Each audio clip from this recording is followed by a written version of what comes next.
So, breaking the myth of work-life balance. I don't know if you've seen this, but there's a new series on Apple TV Plus called Severance. The concept is that there is this corporation, and it offers its employees an option to undergo a surgical procedure. Work does more than put food on the table. It does more than make us feel productive. It makes us feel that we have a purpose in life. It is a meaning. In most cases, it is an identity that people carry. Mihai also said this. He says that, it's a state in which people are so involved in an activity that nothing else seems to matter. He also said this. The best moments in our lives are not the passive, receptive, relaxing times. The best moments usually occur if a person's body or mind is stretched to its limits in a voluntary effort to accomplish something difficult and worthwhile. If you do this, what will happen is you will be involved and immersed in the moment.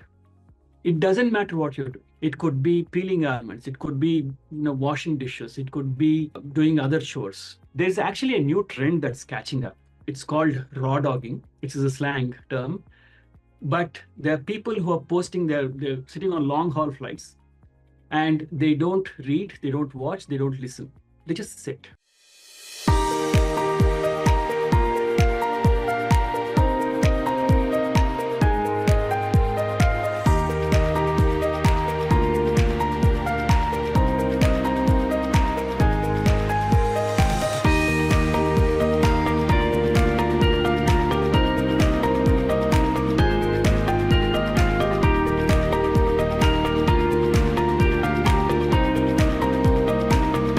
So, breaking the myth of work-life balance. I don't know if you've seen this, but there's a new series on Apple TV Plus called Severance. The concept is that there is this corporation, and it offers its employees an option to undergo a surgical procedure. Now, if they choose to get that done, what will happen is that when they're in the office, they won't remember anything about their personal life.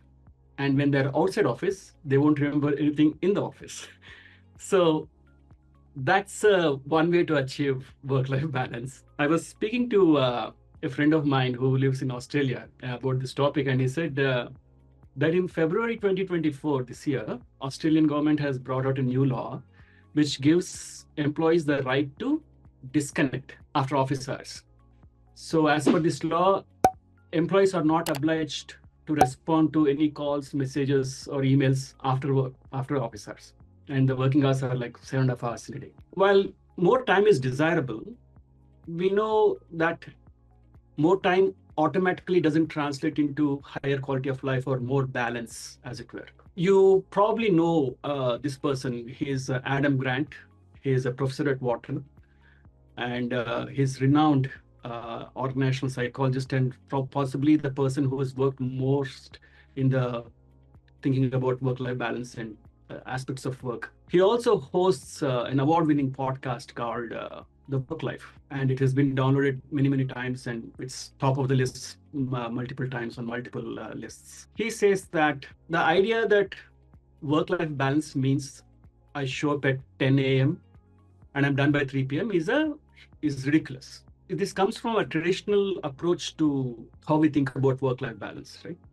So scenario one is where work sucks and life is better, or in comparison to work, life seems better. Here, the thing is that, you probably are in a bad job, bad environment, and you're looking to change. There's a scenario two. The scenario two is that work is very exciting and you cannot stop yourself from working, not out of compulsion, but because of the joy, because of the high that you get. And in this scenario, life suffers. So we are all looking for scenario three, wherein both work and life, as it were, are in balance. But this is not sustainable because there might be moments in somebody's life where life is going on very well, work is enjoyable too, but we know that situations change, circumstances change.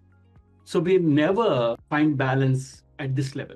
So which is why Adam Grant said work-life balance is mostly a myth. Because the way I see it is that the problem is with this bifurcation.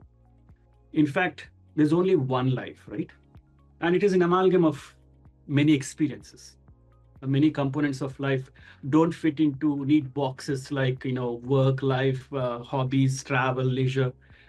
It's all mixed up.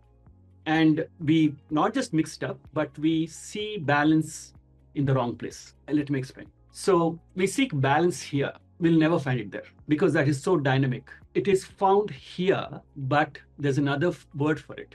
It's called flow or being in the zone in all situations in life. To do that, we need to see time as a mental construct, lose hold of the narrative self, find quiet joy in every moment. Now, these are non-dual concepts, and we'll dive into these things a bit more going forward. But let's backtrack and look at our relationship with work itself. Work does more than put food on the table. It does more than make us feel productive. It makes us feel that we have a purpose in life. It is a meaning. In most cases, it is an identity that people carry. And we draw a lot of self-worth from work, which is why in my language, it's said, Udyogam Purushalakshana, meaning work is a characteristic of a man. If we have to say it in a general neutral way in these times, it would be Udyogam Manushalakshana. It's a characteristic of a human. Maybe because of this, we spend a third of our lives at work and quite a good amount of time in the remainder of the 2/3 thinking about work. I have a theory that there are three archetypes of workers: the anxious, the happy, and the fulfilled. The anxious are currently unhappy at work. It could be due to, toxic work culture, insensitive bosses, cutthroat competition, office politics, or insipid work, or challenging work hours. They seek, this anxious type of people seek change in the work. The second archetype is the happy but. These are obviously very happy at work. Like the job is challenging. They probably have a great boss and work with a great team. And they're so happy that they tend to overlook the other aspects of life. And they are the ones who are seeking balance. The third archetype are the ones who are happy regardless of the circumstances. It sounds too good to be true, but I can say that it is possible. But the process is incredibly hard. Now, I want to make it sure that in this session, I'm not going to give you quick fixes or say that do this in 5 easy ways or things like that. All these things are incredibly hard, the concepts and the tools, but there is something worthwhile at the end of the journey. But for now, I want you to take a moment to think about which archetype you belong to. GALLUP is a workplace consulting and global research firm. It does these studies often. And in one of the studies, only 33% of people reported feeling engaged at work. 9% said they are miserable at work. So about 70% of workers are unhappy. The number one reason for dissatisfaction is unfair treatment at workplace, which is what we discussed earlier: insensitive managers, taxing work hours, inconsistent pay, favoritism, office politics, etc. This is a scenario one we spoke about. To discuss the solutions to these problems are beyond the scope of this presentation, but I want to introduce someone at this point. Meet Naval Ravikant. He's the founder of AngelList and investor and a philosopher. He came up with this model of wealth creation, which I think is also useful to attract better job opportunities. His model is this. There are three specific things that we have to work towards, which is gaining specific knowledge, demonstrating that we have been in roles that are accountable, and building leverage. Now, what are these? Specific knowledge is anything that is mastery in your field of work, in your area of work. And showing accountability is important because if you see all the top positions or whatever positions you aspire to, they all want accountability. You can't simply pass the buck to the next one. The buck stops at you, or is it the buck? So accountability is what we have to demonstrate, and leverage is, in employment terms, it's your personal brand.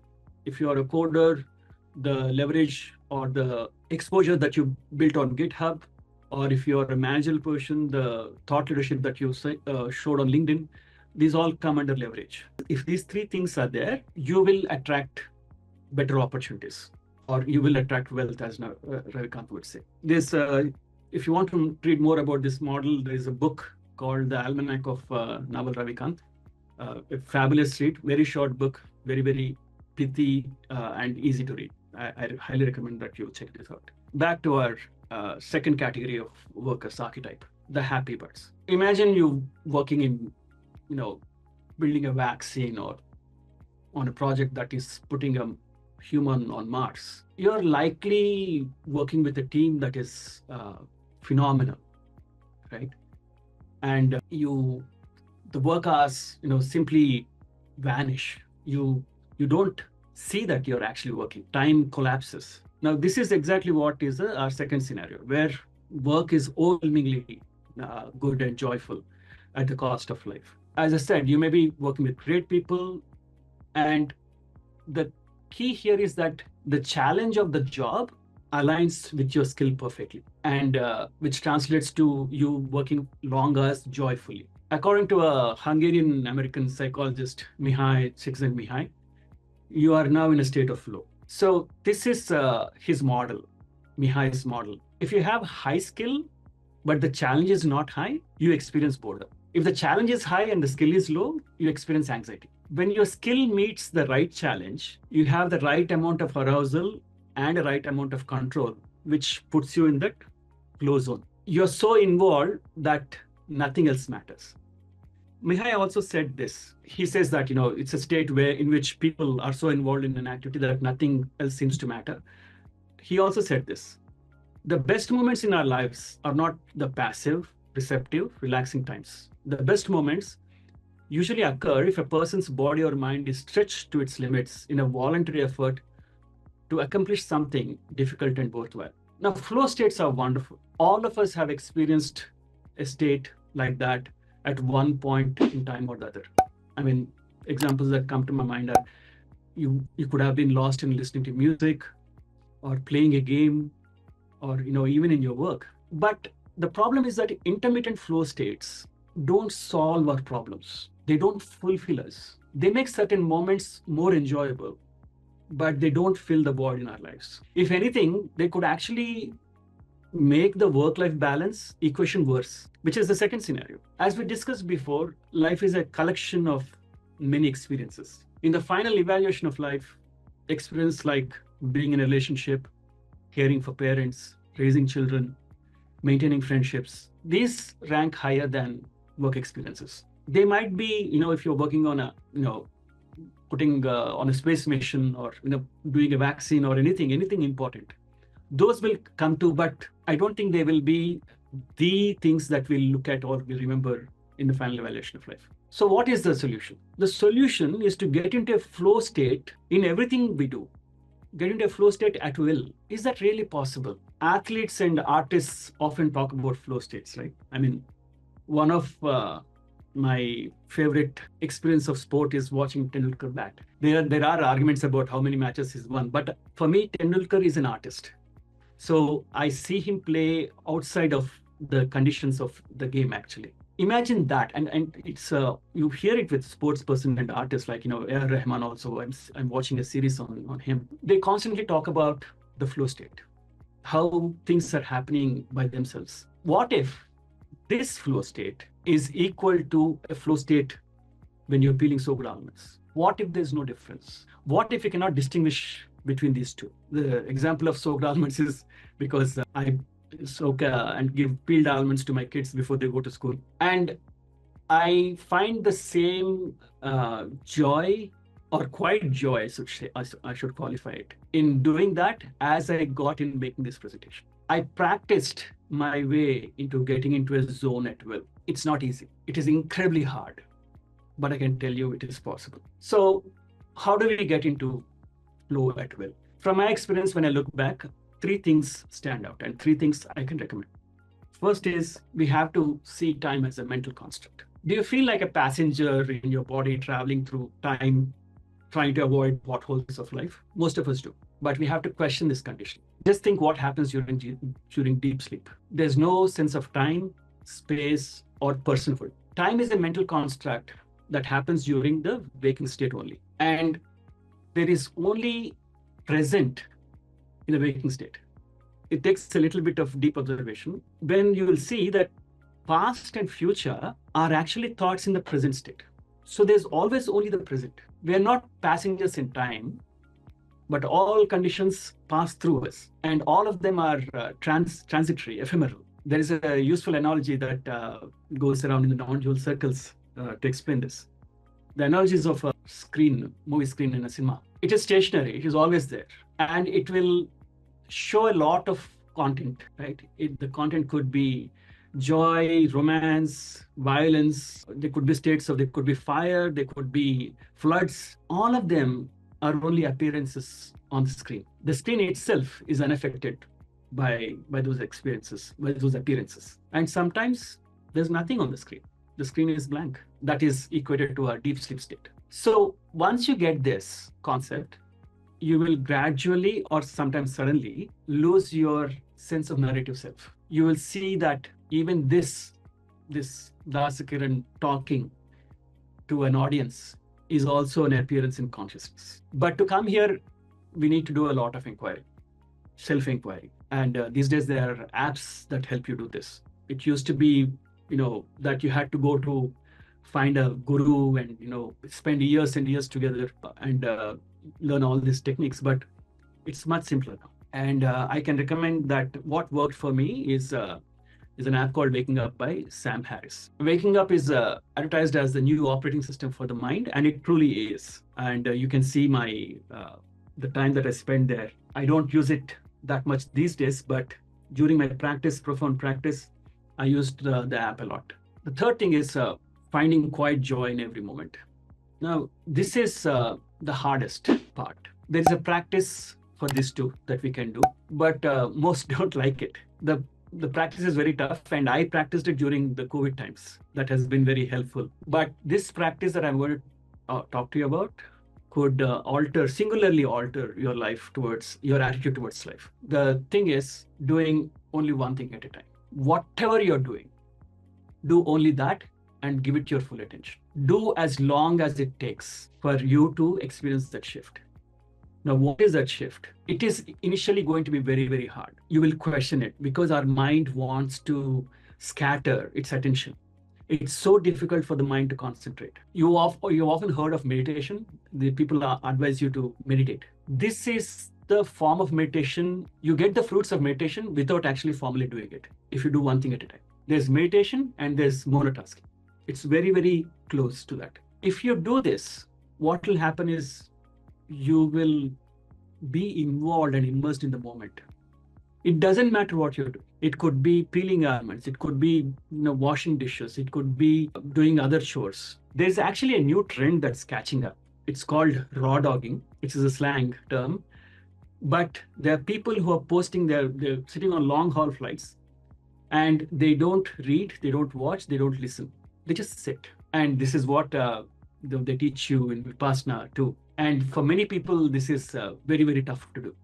But if you are able to do this, you will feel that you have the superpower. You've won over boredom. If you can just sit and not do anything, that is a superpower. So if you do these three things, which is, dismantle the concept of time, lose your personhood, and experience quiet joy, you will see the boundaries are artificial. You will feel less stress. You will experience a lightness, and you will be unmoved by highs and lows of life.